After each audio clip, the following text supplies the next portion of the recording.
At my father's funeral, a stranger showed up with a child who looked exactly like me, and that's when I realized my dad had a second family for 20 years. I need to tell this story because the weight of it is crushing me from the inside out. 3 months ago, I stood at my father's funeral, thinking I was mourning a man I knew everything about. Then she walked in with that kid, and my entire world crumbled like wet cardboard. But I'm getting ahead of myself. Let me start where it really began, the moment I decided to become exactly like the man I was burying. 6 years ago, I had everything. Sarah and I had been together since college, married for 3 years. We had Emma, our beautiful 4-year-old daughter who had my eyes and Sarah's smile. I worked at a marketing firm downtown, made good money, came home to a warm house and loving family. The American dream, right? Wrong. Because somewhere along the way, I started believing I deserved more. It started with Melissa from accounting. Just friendly conversations at first. She laughed at my jokes in a way that made me feel like I was 22 again, not 32 with a mortgage and a kindergartner's school fees. She'd touch my arm when she talked, lean in close to look at spreadsheets on my computer screen. Her perfume was different from Sarah's. New. Exciting. I told myself it was harmless. Just office flirtation. Everyone does it. It doesn't mean anything. The company conference in Denver changed everything. Sarah was home with Emma, who had the flu. Melissa and I ended up at the hotel bar after the last presentation. 1 drink became 3. Her hand on my knee became my hand in her hair. The elevator ride became a betrayal that would destroy everything I'd built. I wish I could say I felt guilty immediately. I wish I could say I confessed right away. But the truth is uglier than that. I felt alive. I felt wanted in a way that daily routine had worn away. So I didn't stop. For 4 months, I lived a double life. Business trips that weren't real. Late meetings that never happened. I became an expert at deception, just like someone else I knew. I downloaded apps to hide messages, created false email accounts, kept a separate credit card Sarah didn't know about. I became a stranger in my own home, kissing my daughter goodnight with lips that had betrayed her mother hours earlier. Sarah knew. Of course she knew. Women always know, don't they? She'd ask about my day with this look in her eyes, like she was giving me a chance to come clean. But I'd just smile and lie. I'd hold her at night and feel nothing but the hollow echo of what we used to be. The morning it all fell apart, my phone was on the kitchen counter while I was in the shower. Emma was watching cartoons. Sarah was making breakfast. And Melissa, who'd been drinking wine alone in her apartment, decided to send a message that couldn't be misunderstood. A photo that couldn't be explained away. I came downstairs to find Sarah holding my phone, her face completely blank. Emma was still watching TV, laughing at something animated and innocent. Sarah didn't scream. She didn't cry. She just looked at me like I was a stranger who'd broken into her house. Emma, she said, her voice steady as stone, go play in your room for a bit, okay? What followed was the systematic destruction of everything I'd built. Not in anger, but in cold, calculated precision. Sarah had already called a lawyer. She'd already found an apartment. She'd already told her parents. While I was sneaking around, thinking I was so clever, she was preparing for the inevitable. I kept hoping you'd stop, she said. I kept hoping you'd remember what we have. What Emma needs. But you're just like him, aren't you? I didn't understand what she meant then. I thought she was talking about some ex-boyfriend. I had no idea she was talking about my father. The divorce was swift and brutal. Sarah got primary custody. I got Emma every other weekend and Wednesday dinners. The house was sold. My reputation at work was destroyed when Melissa, guilty and drunk, told everyone at the office Christmas party. I had to transfer to a different branch, take a pay cut, move into a 1-bedroom apartment that smelled like the previous tenant's cats. But the worst part was Emma. My little girl, who used to run to the door when I came home, who used to beg for daddy stories at bedtime, now looked at me with confusion and hurt. She was only 4, but she knew something had broken. She knew daddy didn't live at home anymore. She knew mommy cried when she thought no one was looking. Why don't you live with us anymore? She asked during one of my weekends. Did I do something bad? How do you explain to a 4-year-old that daddy destroyed everything because he was selfish? How do you tell her that the man she loves is actually the villain in this story? You don't. You just hold her and promise to do better, knowing that some things can't be fixed. Then, 6 months ago, my father died. Heart attack at his desk, working late as always. The man who taught me about honor, commitment, and family values. The man who'd been married to my mother for 40 years. The perfect husband. The perfect father. Or so I thought. The funeral was everything my father would have wanted. Dignified. Traditional. The church was packed with colleagues, friends, extended family. My mother sat in the front row, the picture of graceful grief. My sister flew in from Seattle with her family. Even Sarah came, bringing Emma, because despite everything, she said Emma deserved to say goodbye to her grandfather. I was giving the eulogy, standing at the podium, looking out at all these faces that had known and loved my father. I was talking about his dedication to family, his unwavering moral compass, the way he taught me about integrity. The words tasted like ash in my mouth because I knew I'd failed to live up to any of it. That's when I saw her. She stood at the back of the church, wearing a simple black dress. Mid-40s, elegant in an understated way. But it wasn't her that made my voice falter mid-sentence. It was the teenager standing next to her. A boy, maybe 17, with shoulders just starting to broaden into manhood. He had my father's nose. My nose. My jawline. My eyes. He looked exactly like my high school graduation photos. The woman met my gaze across the church, and in her eyes, I saw recognition. Not of me, but of this moment. She'd been waiting for this. She'd known this day would come. I stumbled through the rest of the eulogy, my mind racing. When the service ended, I watched her approach my mother during the reception. Watched my mother's face go from polite confusion to shock to something that looked like resignation? She knew. My God, my mother knew. The woman's name was Helen. The boy was Marcus. And for 20 years, they'd been my father's other family. Not an affair. Not a mistake. A full, complete, parallel life. A house 40 minutes away. Birthday parties. Christmas mornings. Baseball games and school plays. A son who called him dad and had no idea he had siblings until a week before this funeral. Helen hadn't come to cause drama. She'd come because Marcus deserved to say goodbye to his father. She'd come because 20 years of hiding was enough. She'd come because my father had died at his desk, working late, except he wasn't at his office. He was at their house, helping Marcus with college applications. My mother pulled me aside, her grip on my arm tight enough to bruise. Not here, she hissed. Not in front of Emma. But Emma had already noticed Marcus. Kids notice everything, don't they? She tugged on my sleeve, looking up at me with those innocent eyes. Daddy, why does that boy look like you? The reception dissolved into chaos, but a quiet kind. The kind where everyone pretends nothing is happening while everything falls apart. Relatives whispered in corners. Helen and Marcus left quickly, but not before Marcus looked at me with eyes full of questions I couldn't answer. My mother waited until everyone was gone before she broke down. Not in tears, but in bitter, angry laughter. 20 years, she said. 20 years of business trips and late meetings. 20 years of another woman raising his child. And I stayed. I stayed because I thought keeping the family together was more important than my pride. She looked at me then, really looked at me, and I saw myself reflected in her eyes. Not her son, but another version of the man who'd betrayed her. I knew about your affair, she said quietly. Sarah told me. And do you know what I thought? I thought, just like his father. You inherited more than his nose, didn't you? The truth was suffocating. Every memory of my father was now tainted.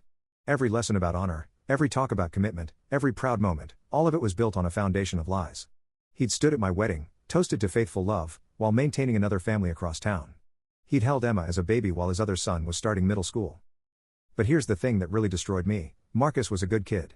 Straight A's. Heading to college on a partial scholarship. Volunteered at a youth center. Helen had raised him well, despite the circumstances. My father had been a good dad to him, too. Present. Involved. Loving. He'd given Marcus everything he'd given me, except legitimacy. Sarah found me later that night, sitting in my car outside the funeral home, unable to drive, unable to move. Now you know, she said simply. This is what it feels like to realize the person you loved was never who you thought they were. She was right. But she was also wrong. Because I wasn't just grieving my father or his lies. I was grieving the realization that I'd become him without even knowing that's what I was becoming. The next few weeks were a blur of revelations. The will reading, where we discovered my father had left provisions for Marcus's education. The second house, titled in Helen's name. The photographs Helen eventually shared, showing my father at Marcus's little league games while I thought he was at conferences. My sister took it the hardest. She'd idolized our father, named her son after him. Now she couldn't look at her own child without thinking about the brother she'd never known existed. My mother filed for a posthumous divorce, if such a thing was even possible.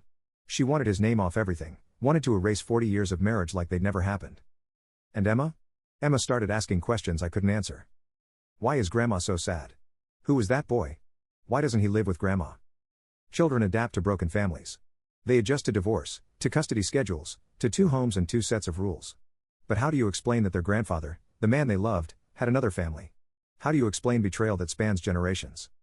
You don't. You just watch as their innocence erodes a little more. It's been 3 months since the funeral, and I'm sitting in my apartment, watching Emma color at my coffee table. It's my weekend with her. She's drawing our family, but it's all wrong now. Stick figures scattered across the page instead of grouped together. Mommy in one corner. Daddy in another. A confused scribble where Grandpa used to be. Marcus reached out last week. He wanted to meet properly, to understand who his father really was. We met at a coffee shop, 2 strangers who shared DNA and nothing else. I didn't know, he said immediately. About you. About any of it. He told me his other family died in a car accident when I was a baby. He said that's why we couldn't talk about them. A lie to cover a lie to cover a lie. It's almost impressive in its audacity. Marcus is a good kid. Better than I was at his age. Better than I am now. He showed me photos from his phone. My father at his science fair.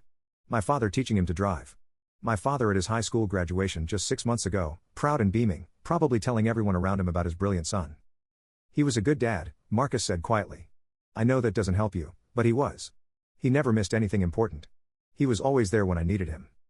The thing is, he was a good dad to me too. That's what makes this so much worse. He wasn't absent or neglectful. He was present and loving and involved.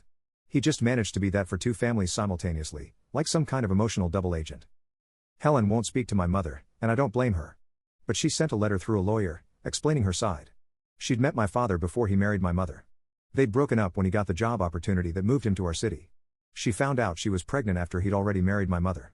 He promised to divorce her, to make things right. Then I was born, and he promised to wait until I was older. Then my sister was born. Then Marcus started school. Then. 20 years of then. She knew about us the whole time. Marcus grew up knowing he had a father who couldn't be there all the time because of work. She watched my father juggle two lives, lying to everyone, including himself about what he was doing. I'm not proud of it, her letter said. But I loved him. And he loved Marcus. That has to count for something. Does it? Does love count when it's built on deception? Sarah and I are trying co-parenting therapy now. Not to get back together, that ship has sailed and sunk. But to figure out how to raise Emma without passing on this legacy of betrayal. The therapist says children learn relationship patterns from their parents. They internalize what they see as normal. What has Emma internalized? That daddies leave. That love isn't enough. That families break apart for reasons she can't understand. Last week, she asked me if I have another family somewhere else. If she has brothers or sisters she doesn't know about. The question hit like a physical blow because how could I blame her for wondering? In her world, that's what men do. They have secrets. They have other lives. No, baby, I told her. You're my only family. You and mommy, even though we don't live together anymore. She looked at me with eyes too knowing for a 5-year-old and said, that's what grandpa probably said too. My mother is selling the house. 40 years of memories, and she wants none of it. She's moving closer to my sister, starting over at 65. She found receipts going back years. Jewelry she never received. Vacations she never took. A whole financial life she knew nothing about. I was so proud of him, she told me last week. Working so hard to provide for us. Never complaining about the long hours. I used to brag to my friends about what a dedicated husband he was. The irony is choking.